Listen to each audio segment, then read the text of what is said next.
ବାହୁନି ବାହୁନି କାନ୍ଦୁଛନ୍ତି ମା, ଆଉ ଗୁମୁରି ଗୁମୁରି ଖୋଜୁଛନ୍ତି ବାପା। ପୁଅ ଜନ୍ମ କରିଥିଲେ, କିନ୍ତୁ ପୁଅ ସାଜିଛି ଶଇତାନ।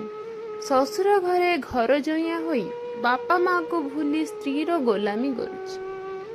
କିଛି ବାପା ମା ଆଜିର ସମାଜରେ କିଛି କୁଳାଙ୍ଗାର ସନ୍ତାନଙ୍କ ପାଇଁ ହଇରାଣ ହୁଅନ୍ତି। ନିଜ ଜନ୍ମ କଲା ବାପା ମାଆଙ୍କୁ ବୃଦ୍ଧ କାଳେ ପର କରନ୍ତି, ଆଉ ଛାଡ଼ି ଦିଅନ୍ତି ବୃଦ୍ଧ ଆଶ୍ରମରେ।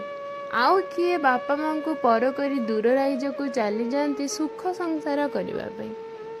ବାପା ମା ନିଜର ସନ୍ତାନଟିଏ ପାଇଁ କେତେ ଦେବାଦେବୀ ପୂଜନ୍ତି, କେତେ ଉପାସ ବ୍ରତ କରନ୍ତି, କିନ୍ତୁ ବେଳେବେଳେ ସଂସାର ଉଜୁଡ଼ିଲା ବେଳେ ସେହି ଦମ୍ପତିଙ୍କ କୋଳରେ କୁଳାଙ୍ଗାର ଜନ୍ମ ନିଅନ୍ତି।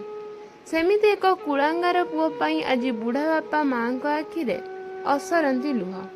ପୁଅରେ, ତୁ ଯେତେବେଳେ ଧରାପୃଷ୍ଠକୁ ଆସିଲୁ, ଆମେ ଦୁଇଜଣ ମା ବାପା ହୁଏତ ବହୁତ ଖୁସି ହୋଇଥିଲୁ। ଖୁସିରେ ଆମ ଗୋଡ଼ ତଳେ ଲାଗୁନଥିଲା।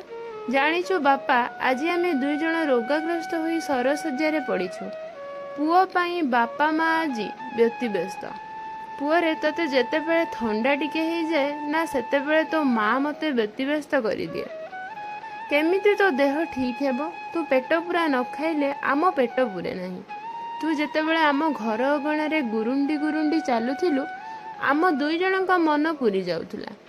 ଦେହ ଟିକେ ଖରାପ ହେଲେ ଆମେ ରାତି ରାତି ଉଜାଗର ରହି ତୋ ମୁଣ୍ଡ ପାଖରେ ବସି ରହୁଥିଲୁ। ତୋତେ ବଡ଼ କରିବା ପାଇଁ ଆମେ କେତେ କଷ୍ଟ କରିଥିଲୁ। ଜାଣିଛୁ ପୁଅ, ଆମେ ଦୁଇଜଣ ହେଉଛୁ ତୋର ସେହି ହତଭାଗା ବାପା ମା। ତୋ ପାଦରେ କଣ୍ଟା ଟିକିଏ ଫୁଟିଗଲେ ଆମ ଛାତିରେ ଛୁରୀ ବାଜିଲା ଭଳି ଲାଗୁଥିଲା। ତୋ ମନ ଟିକେ କଷ୍ଟ ହେଲେ ତୋ ମା ମୋତେ ବ୍ୟତିବ୍ୟସ୍ତ କରିଦେଉଥିଲା। ଆଜି ମୁଁ ବିଛଣାରୁ ଉଠି ପାରୁନାହିଁ। ତୋ ମା ବି ମୋ ସେବା କରୁଥିଲା, ହେଲେ ତାର ହାତ ଭାଙ୍ଗି ଯାଇଥିବାରୁ ସେ ବି ବିଛଣାରେ। ବହୁତ ଆଶା କରିଥିଲୁ, ଛୋଟରୁ ବଡ଼ କଲୁ, ହାତରୁ ଦୁଇ ହାତ ମଧ୍ୟ କଲୁ। ଆଶା କରିଥିଲୁ ପୁଅ ବୋହୂ ଆମର ବୃଦ୍ଧା କାଳରେ ଆଶା ଭରସା ପାଲଟିବେ। ହେଲେ ସେ ଖୁସି ଆଉ ବୋହୂର ସେବା ବେଶୀ ଦିନ ରହିଲା ନାହିଁ। ସ୍ତ୍ରୀକୁ ଧରି ତୁ ଶ୍ୱଶୁର ଘର ମୁହାଁଇଲୁ। ଆଜି ଏ ପରିଣତ ବୟସରେ ଏ ବୁଢ଼ା ବାପା ମା ଦୁଇଟା ତାଙ୍କ କୁଳାଙ୍ଗାର ପୁଅକୁ ଜନ୍ମ କରି ଭିକ୍ ମଣୁଛନ୍ତି। ତେବେ ଇଏ ହେଉଛି ଭଦ୍ରକ ଜିଲ୍ଲା ଧାମନଗର ବ୍ଲକ ଧୂସୁରୀ ଥାନା ବମୁଗୁରା ବଣିଆ ସାହି ରାଜକିଶୋର ପୋଥାଳ ଓ ତାଙ୍କ ଧର୍ମପତ୍ନୀ ଶ୍ରୀମତୀ ପୋଥାଳଙ୍କର କାହାଣୀ। Bureau report, Jagannath news Odia.